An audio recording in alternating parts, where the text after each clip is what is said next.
জয় ঠাকুর। শ্রী শ্রী রামকৃষ্ণ পুঁথি চতুর্থ খণ্ডের অন্তর্গত আমাদের পাঠ চলছে নিত্য নিরঞ্জনের সঙ্গে ঠাকুর শ্রী শ্রী রামকৃষ্ণ দেবের মিলন, এই অধ্যায় থেকে। আজ আমরা এই অধ্যায়ের দ্বিতীয় দিন পাঠ করছি, পর্ব 486, পৃষ্ঠা সংখ্যা 319। এর আগের দিনের পাঠে আমরা দেখেছি নিত্য নিরঞ্জন যেদিন প্রথম এসেছিলেন ঠাকুর সেদিন তাকে থাকতে অনেক বলেছিলেন, কিন্তু তিনি থাকেননি, বাড়ি চলে গেছেন। বাড়ি চলে গেলেও মেছোয়াল যেমন বড়শি দিয়ে বড় মাছ গাঁথার পরে সেই মাছকে আস্তে আস্তে দড়ি ছেড়ে দেন, সেই দড়িতে থাকার ফলে মাছটি কিছুই বুঝতে পারে না, সে ভাবে যে স্বাধীন আছে, কিন্তু আস্তে আস্তে সেই মেছোয়াল যখন নিজে চান তখনই দড়ি টেনে টেনে সেই মাছকে কাছে আনতে পারেন। সেই রকম ভাবে নিত্য নিরঞ্জনের সঙ্গে ঠাকুরের একটি সুতার আকর্ষণ হয়ে গিয়েছে। ঠাকুর তাকে এতই টানলেন যে তিনি আবার দ্বিতীয়বার এলেন। সেইবার এলে পরে একটানা 3 দিন তার কাছে রেখে দিয়েছেন, এমনকি রাত্রে ঘুমালে পর্যন্ত তার গায়ে হাত দিয়ে ঠেলে ঠেলে ডেকে তুলেছেন এবং নানান হাসি খুশির কথা গল্প করে দিন কাটিয়েছেন। 3 দিন পরে যখন নিত্য নিরঞ্জন বাড়িতে ফিরে গেছেন, তার মামার বাড়ি শহরে যেখানে তিনি থাকতেন, মামা অস্থির হয়ে গিয়েছিলেন, ভাবলেন বোধহয় ভাগনা হারিয়ে গেছে। তাকে পেয়ে তখন অন্যান্য লোকজনদেরকে বলেছেন যে একে চোখে চোখে রাখবে। এই অবধি আমরা গতদিন পাঠ করেছিলাম, পরের অংশ আজ আমরা পাঠ করছি, দেখব কি হয়। সতর্কে থাকিতে আজ্ঞা যাদের উপরে, ত্রস্তচিত সকলেই পায় দেখিবারে, গোলক আকারে এক অপরূপ জ্যোতি, বেরিয়ে থাকে নিরঞ্জন দিবারাতি, বুঝিতে না পারে কেহ ইহার কারণ, ভাবে পাছে যদি হয় অশিব লক্ষণ, নিরঞ্জনে নিবারণ আর নাহি করে, যথা ইচ্ছা তথা যায় ইচ্ছা অনুসারে, সদরাদি কেহ নাই একা নিরঞ্জন, বৃদ্ধক জননী মাত্র সংসারে বন্ধন, দিনে দিনে শ্রীপ্রভুর পুষ্টি হয় দলে, সাঙ্গ পাঙ্গ ক্রমে ক্রমে আসিছে সকলে, এতদিন ছিল অপরের ঘরে থানা, কাকের বাসায় যেন কোকিলের ছানা, এখন অনেকগুলি গোষ্ঠীর ভিতরে, প্রভুকে লইয়া প্রায় প্রতি শনিবারে, করে মহোৎসব আনন্দ আপনা ভবনে, এ প্রকার প্রচার চলিছে বর্তমানে, ভক্তের ভবনে ভিক্ষা বড়ই মধুর, শুনিলে গাইলে পুত চিত অন্তঃপুর, আজি একদিন ভিক্ষা সুরেন্দ্রের ঘরে, পরিচিত যত লোক নিমন্ত্রণ করে, প্রভুর নিজের যারা আপনার জন, নিমন্ত্রণ তাহাদের নহে প্রয়োজন, আপন খবরে রাখে পরমহরিষে, আপনে খবরে রাখে পরমহরিষে, কখন প্রভুর ভিক্ষা কাহারও আবাসে, প্রভু যথা যাইবারে না ছিল কাহার,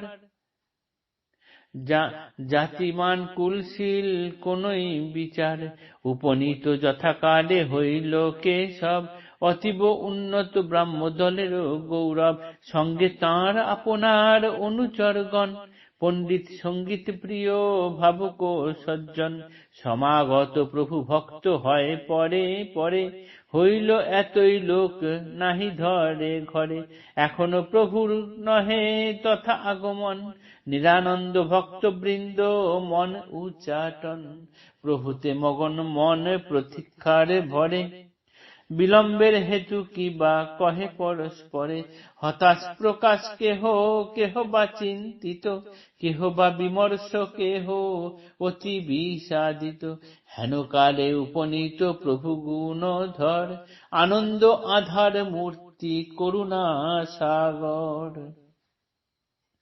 নেহারিয়া শশধরে জলধি যেমন, ফুল্লকায় দ্রুত ধায় হরষিত মন, উথলিয়া অম্বুরাশি আলিঙ্গন ছলে, তথা তেন ভক্তবৃন্দ প্রভু পদ তলে, মলিন বদন যত উঠিল ফুটিয়া, উঠিল আনন্দরোল ভবন ভরিয়া, মাতিল সৌরভে পুরী কুসুমের বাসে, আমোদিত চারিভীত সুমন্দ বাতাসে, শোভিল দীপের মালা এক এক করি, ধরায় উদয় নব গোলকের ছবি, মূল্যবান গালিচা বৃহৎ পরিসর, পাতা আছে লম্বে প্রস্থে যেই রূপ ঘর।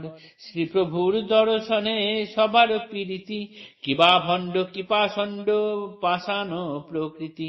ভ্রান্তে কি অভ্রান্তে কি বা ইচ্ছা অনিচ্ছায়, জানতে কি অজান্তে কি বা হেলায় শ্রদ্ধায়। যে বা করিয়াছে শ্রীপ্রভু দর্শন, নিশ্চয় বিমুক্ত তাঁর ভবেরও বন্ধন। দর্শনে কি পায় কি বা কব সমাচার, পূর্ণ ব্রহ্ম খোদ নিজে শ্রীপ্রভু আমার। নিত্যনিরঞ্জনের মামা যাদেরকে বলেছিলেন যে চোখে চোখে রাখবে একে, এ যেন বাইরে কোথাও না চলে যায়, তাঁরা দেখছেন প্রায় সবসময়ই নিত্যনিরঞ্জনের গা দিয়ে এক আলোর জ্যোতি বলয় যেন ঠিকরে বেরিয়ে আসছে। তাই তাকে যেতে নিষেধ করলে যদি কোনো দোষ হয়, ভুল ত্রুটি হয়, তাই সেই জন্য কেউ তাকে আর নিষেধ করলেন না। যথা ইচ্ছা তথা নিত্য নিরঞ্জন যেতে থাকলেন। সেই রকম ভাবে ঠাকুরের কাছেও এখন তিনি যখন খুশি তখন যেতে শুরু করলেন, তাতে কোনো অসুবিধা রইল না। এরপর ঠাকুরের এক নতুন ধরনের অভিযান শুরু হলো, যেটা রামকৃষ্ণ মঠ ও মিশনের ভিত্তিপ্রস্তর বলা চলে। তিনি সংঘ চালাতে শুরু করলেন। বেশ বাছা বাছা কয়েকজন ভক্তকে ধরলেন। এতদিন তার এইরকম ভক্তের দল হয়নি, এখন সেই ভক্ত দল হয়েছে, যার ফলে প্রতি শনিবারে তিনি এক একটি নির্দিষ্ট ভক্তের বাড়িতে যেতেন। সেইখানে কীর্তনানন্দ হতো, মহোৎসব হতো এবং সেইখানে ঠাকুর ভিক্ষা করতেন। ভক্তের ভবনে ভিক্ষা ঠাকুরের বড়ই মধুর থাকত। সেইখানে যেতেন এবং প্রচার পর্ব চালাতেন। এইরকম ভাবেই রামকৃষ্ণ মঠ মিশনের ধারা যেন শুরু হলো। এইভাবেই একদিন পালা পড়েছে সুরেন্দ্রের ঘরে। এখন অবধি ঠাকুর আসছেন না দেখে সবাই তো অস্থির হয়ে যাচ্ছে, কখন আসে কখন আসে। অবশেষে ঠাকুর এলেন। ঠাকুরকে একবার যে কেউ দেখেছে সেই যেন ঠাকুরের প্রেমে পড়ে গেছে। শ্রীপ্রভুর দর্শনে সবার প্রীতি, কিবা ভণ্ড কি পাষণ্ড পাষাণ প্রকৃতি। ভ্রান্তে কি অভ্রান্তে কি বা ইচ্ছায় অনিচ্ছায়, জানতে কি অজান্তে কি বা হেলায় শ্রদ্ধায়। যে বা করিয়াছে শ্রীপ্রভুর দর্শন, নিশ্চয়ই বিমুক্ত তার ভবেরও বন্ধন। দর্শনে কি পায় কি বা কব সমাচার, পূর্ণ ব্রহ্ম খোদ নিজে শ্রীপ্রভু আমার। জয় ঠাকুর।